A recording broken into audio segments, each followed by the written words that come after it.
बात बताओ, जो आंख बंद कर कर जागता हो, इसको विकास दिखाई पड़ता है क्या? पूर्वोत्तर के 8 राज्यों में कांग्रेस पार्टी की कभी तूती बोलती थी, लेकिन इस बार राज्यसभा चुनाव में मिली शर्मनाक हार ने पार्टी की कलई खोल दी थी।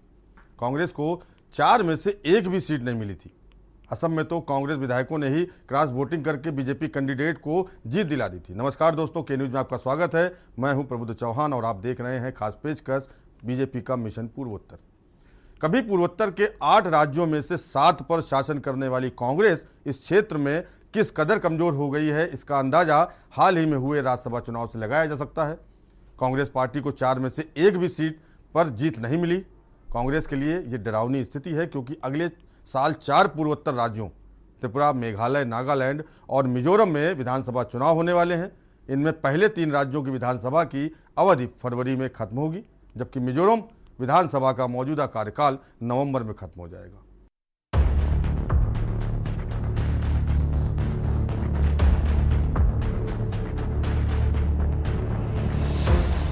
एक बात बताओ, जो आंख बंद कर कर जागता हो, इसको विकास दिखाई पड़ता है क्या? असम में 2 राज्यसभा सीटों और त्रिपुरा और नागालैंड में एक के लिए चुनाव हाल ही में ही हुए थे और कांग्रेस अपने सहयोगियों की ताकत को देखते हुए असम में एक सीट जीतने की उम्मीद कर रही थी। सदस्य रिपुन बोरा की अपमानजनक हार हुई। कांग्रेस के 2 विधायकों के वोट प्रक्रियागत कारणों से खारिज कर दिए गए थे। असम कांग्रेस अध्यक्ष भूपेन कुमार बोरा ने राज्यसभा चुनाव के संबंध में कांग्रेस विधायक दल के मुख्य सचेतक वाजिद अली चौधरी द्वारा जारी 3 पंक्ति व्हिप की जानबूझकर अवहेलना करने के लिए करीमगंज दक्षिण के विधायक सिद्दीकी अहमद को पार्टी की प्राथमिकता सदस्यता से निलंबित कर दिया था। राज्यसभा चुनाव के परिणाम के बाद राजनीतिक रूप से महत्वपूर्ण पूर्वोत्तर क्षेत्र से संसद के उच्च सदन में कांग्रेस का प्रतिनिधित्व अब शून्य है। असम में 7 राज्यसभा सीटें हैं, जबकि पूर्वोत्तर के शेष 7 राज्यों में एक सीट है और इन 14 उच्च सदन सीटों पर अब भाजपा और उनके सहयोगियों का कब्जा है। 8 पूर्वोत्तर राज्यों की 25 लोकसभा सीटों में से सबसे ज़्यादा 14 सीटें बीजेपी के पास हैं, जबकि केवल 4 सीटें कांग्रेस के पास हैं और एक पर मौलाना बदरुद्दीन अजमल के नेतृत्व वाले all India United democratic front और एक मुस्लिम के पास है। शेष 5 सीटों पर मणिपुर में बीजेपी नीत राष्ट्रीय जनतांत्रिक गठबंधन के घटक नागा पीपुल्स फ्रंट, नागालैंड में nationalist democratic progressive party, Meghalaya में national peoples party, Mizo national front का कब्जा है। बीजेपी के पास 14 लोकसभा सीटों में से 9 असम में, 2 अरुणाचल प्रदेश और त्रिपुरा में और 1 मणिपुर में है, जबकि कांग्रेस के पास असम में 3 और मेघालय में 1 है।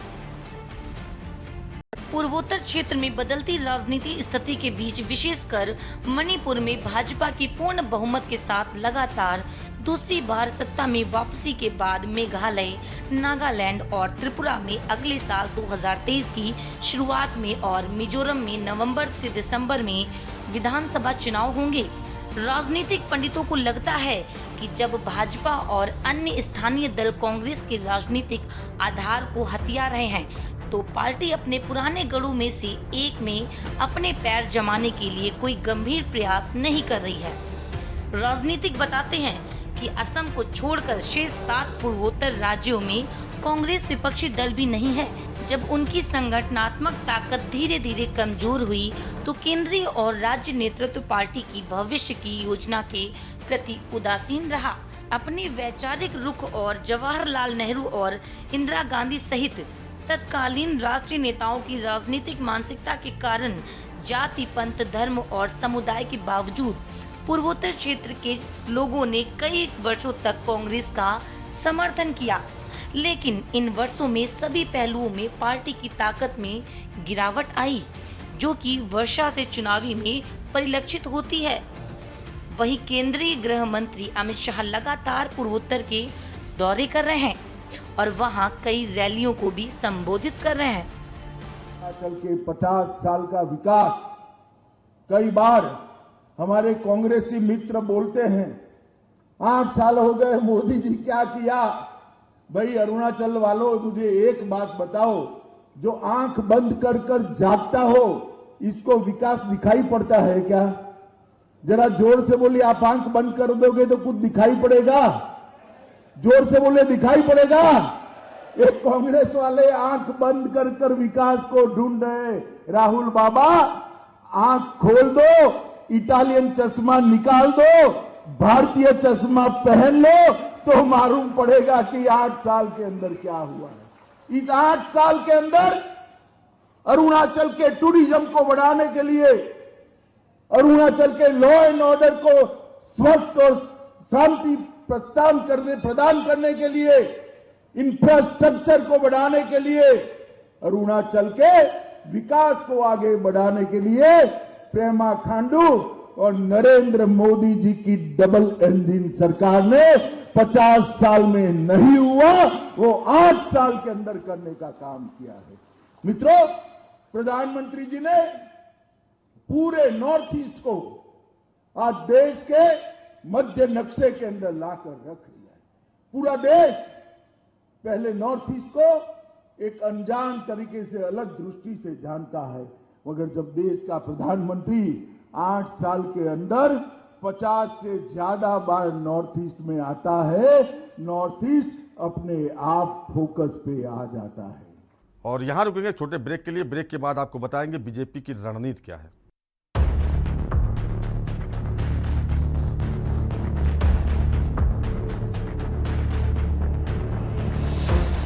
एक बात बताओ, जो आंख बंद कर कर जागता हो, इसको विकास दिखाई पड़ता है क्या?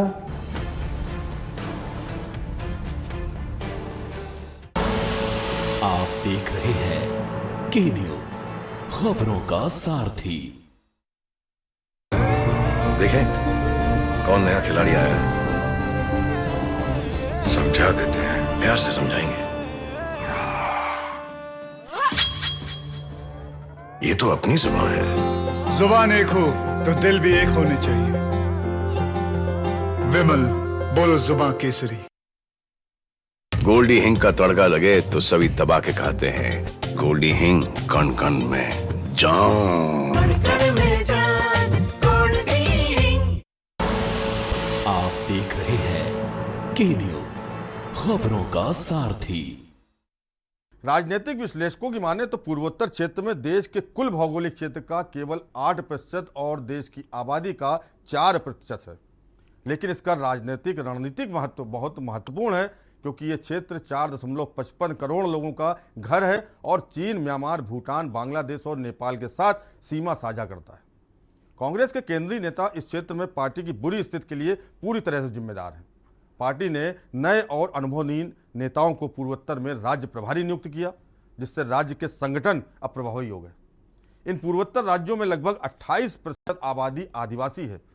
इनका मिजोरम, नागालैंड, मेघालय और अरुणाचल प्रदेश में भारी बहुमत है, जहां हिंदू, मुस्लिम और ईसाई समुदाय के लोग हमेशा कांग्रेस का समर्थन करते आए, उनकी परवाह करते रहे। वहीं पिछले कुछ दशकों के दौरान पार्टी ने बड़े पैमाने पर सभी आदिवासी और गैर आदिवासी समुदायों से दूरी बना ली, जिससे पार्टी का और क्षरण हुआ। मेघालय, नागालैंड, त्रिपुरा और मिजोरम जैसे चुनावी राज्यों में भाजपा त्रिपुरा में सत्ता में है, जबकि उसके एनडीए सहयोगी एनपीपी और एमएनएफ मेघालय और मिजोरम में शासन कर रहे हैं।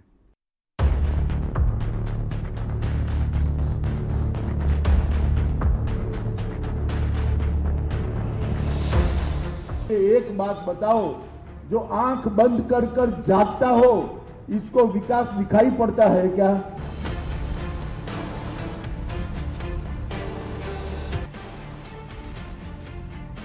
बारह विधायकों वाली भाजपा नागालैंड की यूनाइटेड डेमोक्रेटिक अलायंस सरकार की सहयोगी है, जिसमें 25 विधायकों वाला एनपीएफ एक प्रमुख सहयोगी है, जबकि 21 सदस्यों वाली एनडीपीपी यूडीए की प्रमुख पार्टी है, जो एक सर्वदलीय गठबंधन है। यह भारत का पहला विपक्ष विहीन राज्य है। मिजोरम में कांग्रेस के पास 40 सदस्यीय विधानसभा में 5 और भाजपा के पास 1 विधायक है, जबकि भाजपा शासित त्रिपुरा में कांग्रेस का कोई विधायक नहीं है। मेघालय में पूर्व मुख्यमंत्री मुकुल संगमा के नेतृत्व में कांग्रेस की 12 विधायकों के पिछले साल नवंबर को तृणमूल कांग्रेस में शामिल होने के बाद 60 सदस्यीय विधानसभा में पार्टी की ताकत घटकर 5 रह गई है। विधायक दल के नेता अम्परिन लिंगदोह के नेतृत्व में ये 5 कांग्रेस विधायक 8 फरवरी को एनपीपी के नेतृत्व वाली मेघालय डेमोक्रेटिक अलायंस सरकार में शामिल हो गए, जिससे मेघालय विधानसभा में कांग्रेस का कोई विधायक नहीं रहा। भारत के उत्तर पूर्व में 7 राज्य हैं। इन्हें 7 बहनें या 7 सिस्टर्स के नाम से भी जाना जाता है। इन राज्यों में 2,55,511 वर्ग किलोमीटर यानी 98,653 वर्ग मील या भारत के कुल क्षेत्रफल का लगभग 7% के क्षेत्र को कवर किया हुआ है। इन 7 राज्यों में जातीय और धार्मिक विविधता है, लेकिन राजनीतिक, सामाजिक और आर्थिक क्षेत्रों में समानता भी है। इन 7 राज्यों को लेकर बीजेपी अभी से रणनीति बनाने में जुट गई है। जब भारत 1947 में यूनाइटेड किंगडम से स्वतंत्र हुआ, केवल 3 राज्यों के क्षेत्रों को कवर किया। मणिपुर और त्रिपुरा रियासतें थीं, जबकि एक बहुत बड़ा हिस्सा असम प्रांत प्रत्यक्ष रूप से ब्रिटिश शासन के अधीन था। इसकी राजधानी शिलांग, मेघालय वर्तमान दिन की राजधानी। 4 नए राज्यों असम के मूल क्षेत्र के बाहर जातीय और भाषाई तर्ज पर राज्यों का पुनर्गठन की भारत सरकार की नीति के साथ लाइन में है और आज़ादी के बाद दशकों से जुड़े हुए हैं। वर्ष 1963 में नागालैंड अलग राज्य बना। नागालैंड की तर्ज पर वर्ष 1972 में मेघालय भी एक राज्य बन गया। मिजोरम 1972 में एक केंद्र शासित प्रदेश बना और 1987 में ही अरुणाचल प्रदेश के साथ साथ राज्य का दर्जा हासिल किया। उत्तर पूर्वी भारत के स्वदेशी जनजातियों में बोडो, निशी लोग, गारो, नागा, भूटिया और कई अन्य हैं।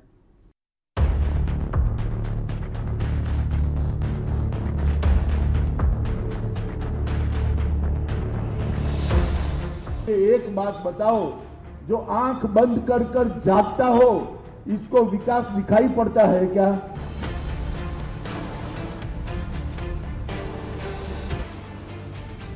त्रिपुरा में हुए पिछले विधानसभा चुनावों में 50 सीटों पर लड़ने वाली और उनमें से 39 सीटों पर जमानत जब्त करवाने वाली भारतीय जनता पार्टी के इस बार के विधानसभा चुनावों में जिस तरह भारतीय राष्ट्रीय कांग्रेस को शून्य पर समेट दिया और वामपंथ के मजबूत गढ़ को जिस तरह से ढहाया, वह भारतीय राजनीति में अभूतपूर्व घटना रही है। सीपीआई के नेता माणिक सरकार को भारत के सबसे बेहतरीन मुख्यमंत्री में से एक माना जाता है। वे देश में सबसे कम आयु वाले मुख्यमंत्री हैं और त्रिपुरा राज्य की राजनीति में उनकी मजबूत पकड़ है। रबड़ उत्पादन के मामले में त्रिपुरा केरल के बाद देश का सबसे बड़ा राज्य और पूर्वोत्तर में armoured force special power act यानी आफ्स्पा हटाने वाला एकमात्र राज्य है। अब त्रिपुरा की सरकार ने अपने राज्य के लिए इतना कुछ किया, तो फिर इसे इन चुनावों में हार का सामना क्यों करना पड़ा? आखिर माणिक सरकार ने क्या गलत कर दिया? ये सवाल सब जगह पूछे जा रहे हैं। किसी भी सरकार के लिए 25 साल एक लंबा वक्त होता है और इस वक्त को में एक बार फिर अपने वोटरों को अपनी तरफ आकर्षित कर सकती है और जीत सकती है। चुनाव में खड़े सभी दल अपने पाले में ज़्यादा वोट और जीत चाहते हैं। माणिक सरकार की सबसे बड़ी गलती इस बार यही रही थी कि वो अपने वोटरों का दिमाग सही तरीके से पढ़ने में कामयाब नहीं रहे। माणिक सरकार ने ये बात स्वीकार की कि वो नई नौकरियां पैदा करने में नाकामयाब रहे। राज्य की शैक्षिक दर तो ऊंची है, लेकिन शहरी इलाकों में बेरोजगारी का प्रतिशत 17% है। राज्य में 7वां वेतन आयोग अभी तक लागू नहीं किया गया है। सीपीआई के कैडरों पर भाई भतीजावाद के आरोप लगते रहे। बंगाली आदिवासियों को इन्होंने कभी गंभीरता से नहीं लिया। बीजेपी ने त्रिपुरा में खुद को खड़ा करने के लिए जमीनी स्तर पर काम किया था। वे जानते थे कि लेफ्ट से मुकाबला करने के लिए उन्हें अपना कैडर धीरे धीरे ही तैयार करना होगा। इस काम के लिए बीजेपी और आरएसएस के 50,000 से ज़्यादा कार्यकर्ता जुटे हुए थे। उन्होंने अपनी कार्यप्रणाली को सीमावर्ती राज्य के अनुसार ढाल लिया था। सवाल ये भी है कि क्या त्रिपुरा में बाकी मुद्दे जैसे हिंदू वोट बैंक ने भी कुछ असर डाला? इसका जवाब हाँ है, लेकिन ये मुद्दे बीजेपी को उसके स्वप्निल जीत से दूर नहीं कर सके। पूर्वोत्तर के बाकी 2 राज्यों नागालैंड और मेघालय की बात करें तो यहाँ भी बीजेपी ने अपने सहयोगी दलों के साथ अच्छा प्रदर्शन किया और यही उनकी योजना भी थी। त्रिपुरा ने सभी को निशब्द कर दिया, वहीं इन दोनों राज्यों ने भी थोड़ा बहुत तो हैरान ही किया है।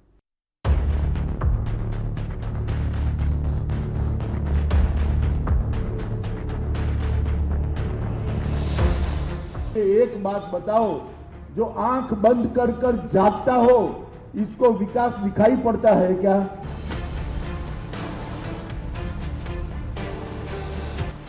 नागालैंड में एनडीए की सरकार थी, लेकिन उसमें बीजेपी की धमक कम थी। लेकिन इस बार बीजेपी ने अपनी स्थिति पहले से जहां बेहतर की है, वहीं क्षेत्रीय दलों के चुनाव से बहिष्कार करने बावजूद बीजेपी सभी को चुनावी मैदान तक खींच लाने में कामयाब रही। जिस शांति समझौते के खुलासे के न होने पर चुनावों का बहिष्कार किया जा रहा था, बीजेपी ने अपनी सफल रणनीति से उस मुद्दे को ही गायब कर दिया था। एक ऐसा राज्य जहां पैसा, बंदूक और ग्राम परिषद के फरमानों का ही बोलबाला हो, वहां किसी तरह की विचारधारा काम नहीं आती। पूर्व मुख्यमंत्री और अब बीजेपी के सहयोगी नेपो रियो ने नामांकन के दौरान अपने प्रतिद्वंदी को रोकने के लिए सड़क ही ब्लॉक करवा दी थी, जिससे वे समय पर नामांकन न कर सके।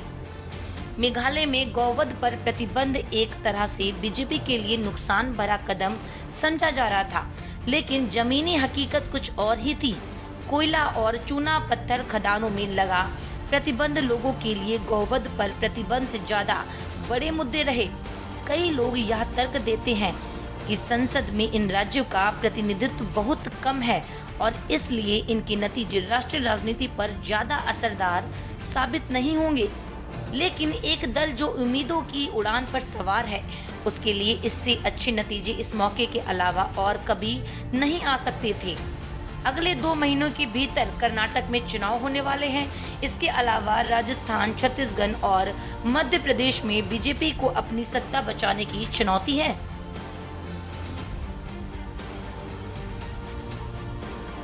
2024 के लोकसभा चुनाव से पहले 11 राज्यों में रिहर्सल होगा। भाजपा का लक्ष्य इन सभी राज्यों में अपनी या एनडीए की सरकारें बनवाने का है, ताकि 2024 के लोकसभा चुनाव के लिए पूरी तरह से सकारात्मक माहौल में उतरा जा सके। 5 राज्यों के चुनाव में सभी 4 राज्यों में जीत के बाद भाजपा में मिशन 2024 की तैयारी शुरू हो गई है। इस बीच 2022 के आखिर में 2 और 2023 में 9 राज्यों के उपचुनाव होने हैं। भाजपा का लक्ष्य इन सभी राज्यों में अपनी या एनडीए की सरकारें बनवाने का है, ताकि 2024 के लोकसभा चुनाव के लिए पूरी तरह से सकारात्मक माहौल में उतरा जा सके। इसके लिए संगठन को चुस्त दुरुस्त करना शुरू कर दिया गया है। 2023 का साल सबसे अहम होगा। इस साल में 9 विधानसभा चुनाव हैं। लोकसभा चुनाव से पहले का साल होने से चुनावी तैयारियों को लेकर भी अहम हो गया है। इन 9 राज्यों में 4 पूर्वोत्तर के मेघालय, नागालैंड, मिजोरम और त्रिपुरा हैं। त्रिपुरा में भाजपा की सरकार है और बाकी में राजग के सहयोगी सत्ता में हैं। बड़े राज्यों में कर्नाटक पहले होगा और इसके बाद मध्य प्रदेश, छत्तीसगढ़, राजस्थान और तेलंगाना के चुनाव होने हैं।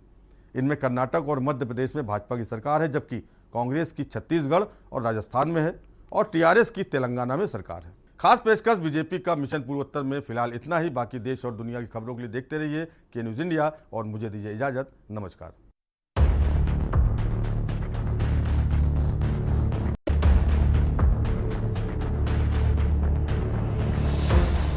एक बात बताओ, जो आंख बंद कर कर जागता हो, इसको विकास दिखाई पड़ता है क्या?